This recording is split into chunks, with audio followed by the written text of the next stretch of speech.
So hello guys, welcome to code back अब्बर।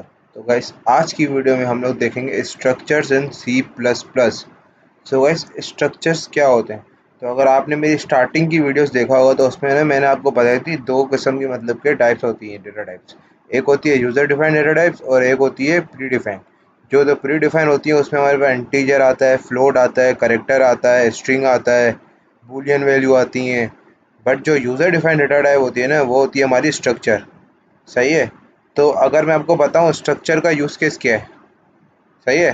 तो आप सपोज करो कि आप एक स्टूडेंट हो। सही है। तो आप क्या कर आपकी क्या सब के सब वैल्यू स्ट्रिंग होगी? नहीं होगी ना। कि आपकी सबके सब वैल्यू स्ट्रिंग नहीं हो सकती, आपकी सबके सब वैल्यू इंटीजर नहीं होती, आपकी वैल्यू मिक्स में होगी। सही है। आपका नाम स्ट्रिंग होगा, आपकी एज इंट होगी। सही है। आपकी हाइट फ्लोट होगी। तो ये सब के सब जो चीज़ें होंगी, ये आपके मिक्स में होगी वैल्यू। तो ये जो मिक्स की वैल्यूज़ को मिला के जो डेटा टाइप बनती है ना, उसको हम कहते हैं यूज़र डिफाइंड डेटा टाइप, और वो होती है हमारी स्ट्रक्चर्स। सही है। तो इसलिए हम स्ट्रक्चर्स का यूज़ करते हैं। अगर मैं आपको एक और एग्जांपल दूँ, एक कार की एग्जांपल। सही है ना। तो कार के अंदर हम कार की भी डिफरेंट मतलब के उसके एट्रीब्यूट्स होते हैं ना। जैसे कि कार का नाम हो गया, कार की मॉडल नंबर हो गया, कार की मतलब के रजिस्ट्रेशन की डेट हो गई। तो ये सब के सब मिक्स में वैल्यूज़ हैं, या कोई स्ट्रिंग है, कोई इंट है, कोई फ्लोट है। और इन सब को मिला के हमारी एक डेटा टाइप बनती है जो होती है स्ट्रक्चर। सही है। तो ये बेसिकली कोई स्ट्रक्चर का कॉन्सेप्ट होता है कि हम स्ट्रक्चर यूज़ क्यों करते हैं। तो और अगर मैं आपको बताऊं कि जब आप सी पढ़ोगे ना, तो सी में हमारे पास अभी तो आप इसमें हम क्लासेस यूज़ करते हैं, ना कि स्ट्रक्चर यूज़ करते हैं। सही है ना। ये कार हो गया, ये स्टूडेंट हो गया, इन सब की जगह हम क्लासेस यूज़ करते हैं, जो हम ऑब्जेक्ट ओरिएंटेड प्रोग्रामिंग में पढ़ेंगे। बट स्ट्रक्चर का कॉन्सेप्ट मैं इसलिए दे रहा हूँ ताकि जब मैं सी की सीरीज स्टार्ट करूँ ना, तो आपको पहले से पता हो कि भाई स्ट्रक्चर का यूज़ क्या होता है। आपको पहले से पता हो कि भाई ये सब चीज़ें क्या होती हैं। आपको पहले से पता हो फाइलिंग का कॉन्सेप्ट क्या होता है। तो इसीलिए मैं आपको अभी से ये सब चीज़ें पहले से ही बता रहा हूँ, ताकि और आपको ऊप में इजी हो जाएगा। और ऑब्जेक्ट ओरिएंटेड प्रोग्रामिंग पे हम स्टार्ट करने वाले हैं, इसके बाद हम सी करेंगे, सी के बाद हम ऑब्जेक्ट ओरिएंटेड प्रोग्रामिंग करेंगे। सही है।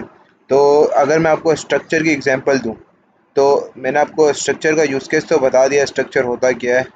तो अगर इसका हम कोड करके देखें स्ट्रक्चर का। सही है। तो स्ट्रक्चर का सिंटेक्स क्या होता है?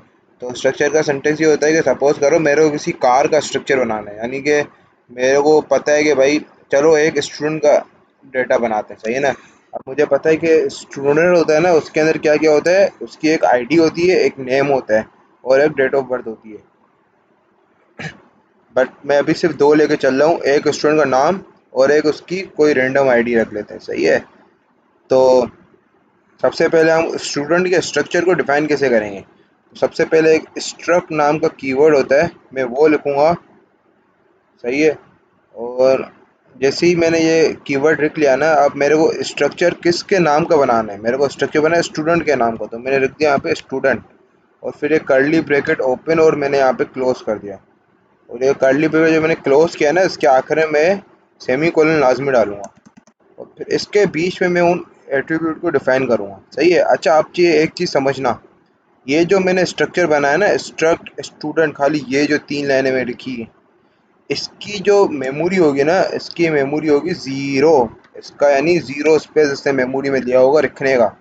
बट जैसे ही मैं इसके अंदर ये मैंने डिफाइन कर दिया इंट एज, सही है ना, स्ट्रिंग नेम, सही है ना, तो अब इनकी स्टोरेज आना स्टार्ट होएगी। सही है ना।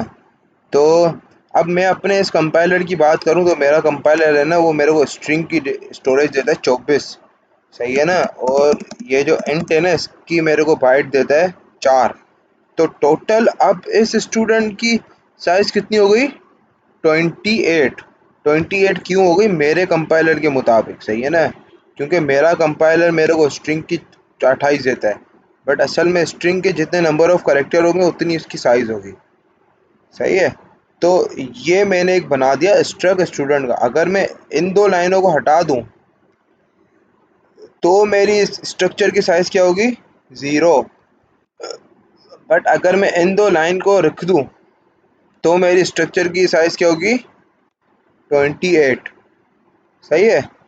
तो ये, अब देखो मैंने इस तरीके से करके एक स्ट्रक्चर को डिक्लेयर कर दिया, सही है ना। अब मैं चाहता हूँ कि इस स्ट्रक्चर को अपने मेन प्रोग्राम में यूज़ करूँ, तो मेन प्रोग्राम में यूज़ करने के लिए मेरे को स्ट्रक्चर को डिफाइन भी करना होगा कि भाई मैं इस स्ट्रक्चर को यूज़ करना चाह रहा हूँ। मैं खाली नेम रख के मैं खाली ये रखूँगा name is equal to Ali, तो भाई ये मेरा चलेगा ही नहीं, एरर आ गया, बोलो नेम आपका डिफाइन नहीं है। तो मेरा नेम कहाँ पे डिफाइन है, इस स्ट्रक्चर के स्टूडेंट का जो स्ट्रक्चर है उसके अंदर डिफाइन हुआ हुआ है। तो सबसे पहले मेरे को स्ट्रक्चर को डिफाइन करना होगा, तो स्ट्रक्चर को डिफाइन कैसे करते हैं, तो मेरे को इस वाले स्ट्रक्चर को अपने मेन प्रोग्राम में डिफाइन करना है। तो मैं सिंपली क्या करूँगा, यहाँ पे मैंने रखा स्ट्रक्ट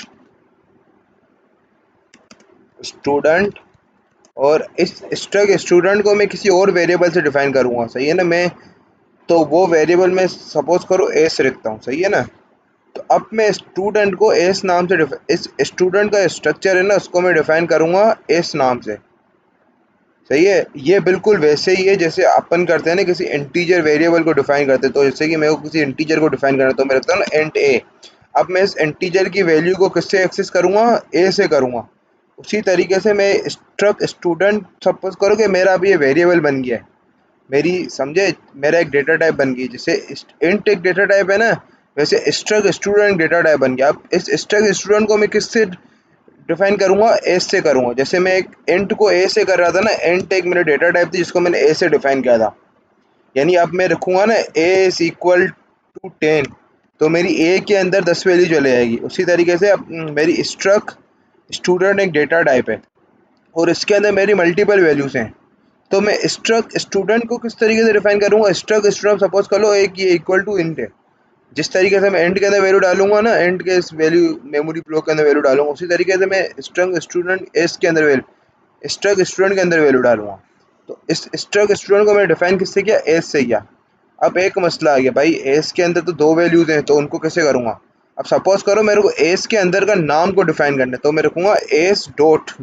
तो अब मेरे को उसने ऑप्शन दे दिया नेम और एज, आप किसके अंदर वैल्यू डालना चाह रहे हो, तो मैं नेम के अंदर डालना चाह रहा हूँ। तो S dot name is equal to, मेरे को क्या डालना है, नाम जैसे मैं डाल देता हूँ कोड बाय गब्बर, सही है। अब इसके अंदर मेरी कोई ना कोई एज होगी तो एज डॉट एज लिख के, अब एज के अंदर मैं क्या डालता हूँ 20, इसी डाल दे सपोज कर लो, सही है। अब देखो इस तरीके से मैंने स्ट्रक्चर को मेन में डिफाइन कर दिया। जैसे हम इंटीजर को डिफाइन करते हैं ना, इंट ए, मेरे इंट का एक मेरे को मेमोरी ब्लॉक दे दो और इसका नाम रख दो ए। उसी तरीके से मेरे को स्ट्रक्ट स्टूडेंट का एक मेमोरी ब्लॉक दे दो जिसका नाम आप रख दो ए, सही है। तो अब अगर मैं इसको प्रिंट करूं सी आउट करके, अब देखो मैं तीन चीज़ें प्रिंट करूंगा। एक तो मैंने आपको बोला कि इसकी साइज़ 28 होगी मेरे हिसाब से, तो हम वो भी देख लेते हैं कितनी इसकी साइज़ होती है, सही है। अब मैंने रखा नेम एस, और ये यहाँ पे मैं प्रिंट करता हूँ एस डॉट नेम, सही है। अब यहाँ पे मैं एंडर लगाता हूँ। अब मैं यहाँ पे रखता हूँ वापस से एज एस, और यहाँ पे मैं करता हूँ एस डॉट एज, और फिर यहाँ पे मैं वापस से एंडर लगा देता हूँ, सही है। और यहाँ पे अब मैं एक इसकी साइज़ प्रिंट कर देता हूँ सी आउट करके, यहाँ पे मैं साइज़ रख के, अब साइज़ मेरे को किसकी निकालनी है, स्ट्रक्चर स्टूडेंट की निकालनी है। तो अब इस स्ट्रक्चर स्टूडेंट का नाम क्या है, एस है ना। तो अब मैं यहाँ पे क्या रखूँगा, पहले हम क्या रख देते थे साइज़। अगर मेरे को किसी इंटीजर के वेरिएबल की साइज़ नहीं है तो मैं लिखता था साइज़ ऑफ ऑपरेटर का यूज़ करके उसके अंदर ए लिख लूँगा क्योंकि मेरा इंटी ए से डिफाइन है। बट अब मेरा वो स्ट्रक्चर स्टूडेंट किससे डिफाइन है, एस से डिफाइन है, तो मैं लिख लूँगा साइज़ ऑफ एस, सही है। इससे मेरे एस की साइज़ हो जाएगी और मैंने यहाँ पे हैंडल लगा दिया, सही है। तो अब मैं ये तीन चीज़ों को प्रिंट कर रहा हूँ। इसे ही मैंने कोड चलाया तो देखो पहले मेरा नाम आ गया, एज आ गया और साइज़ आ गई 28, जैसा कि मैंने आपको ऊपर बोला था, सही है। तो इस तरीके से हम स्ट्रक्चर को यूज़ करते हैं। इसके बहुत सारे यूजेस होते हैं। मैं स्ट्रक्चर को बहुत ज़्यादा बड़ा भी बना सकता था। यानी स्ट्रक्चर के अंदर एक चीज़ याद रखना, आप ना स्ट्रक्चर के अंदर किसी फंक्शन को बना सकते हो, ना आप स्ट्रक्चर के अंदर किसी इफ एल्स कंडीशंस को लगा सकते हो। आप स्ट्रक्चर के अंदर सिर्फ वेरिएबल्स को डिफाइन कर सकते हो, नेम एज, ऐसे आप 100 वेरिएबल डिफाइन कर लो, मसला नहीं है। और जितने वेरिएबल डिफाइन करोगे उस हिसाब से स्ट्रक्चर की साइज चेंज होगी, सही है ना। अब मैं यहाँ पे करूँ एंट एंट ऐसी रेंट एंट आईडी कर लेता हूँ, सही है ना। आईडी को मैं भी डिफाइन नहीं, मैंने सिर्फ आईडी को डिफाइन किया, उसके अंदर वैल्यू नहीं डाली है। तो अब अगर मैं इस कोड को चलाऊँ तो देखो मेरी साइज +4 और हो जाएगी, यानी बट 32 होनी चाहिए अभी। तो देखो 32 हो गई मेरी साइज, सही है।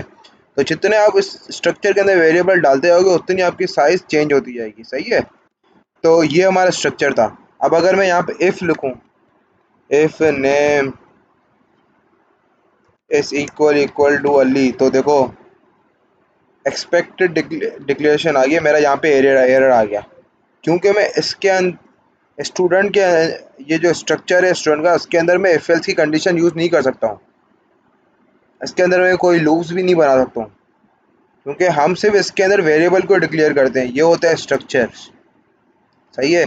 अब स्ट्रक्चर को हम अभी इसकी जो फाइलिंग पढ़ेंगे ना, तो हमारे फाइलिंग के भी दो मेथड होते हैं। एक होता है कि आप है ना इंडिविजुअल हर उसको भेजो फाइल में, या फिर आप पूरे पूरे स्ट्रक्चर को फाइल में भेज दो, सही है। तो फाइलिंग भी हम पढ़ेंगे, उसके बाद वाली वीडियो फाइलिंग की होगी। तो स्ट्रक्चर में बस इतना ही था। आप चाहो तो ये वैल्यू यूज़र से भी ले सकते थे। यूज़र से कैसे लेते, सी आउट करके वैल्यू पूछते और एज डॉट नेम के अंदर डाल देते, एज डॉट एज के अंदर डाल देते, सही है ना। वो तो आपको पता होगी, क्योंकि मैंने ये इनपुट आउटपुट की वीडियो पहले ही बना चुका हूँ, तो उसमें आपको कोई मसला नहीं होना चाहिए। तो बस ये था हमारा ये था हमारा स्ट्रक्चर का टॉपिक। अगर आपको ये स्ट्रक्चर समझ में आया होगा तो प्लीज़ हमारे इस वीडियो को लाइक करें, कमेंट करके बताएं नेक्स्ट वीडियो किस टॉपिक पर बनाए। मिलते हैं अगली वीडियो में, जब तक के लिए अल्लाह हाफ़िज़।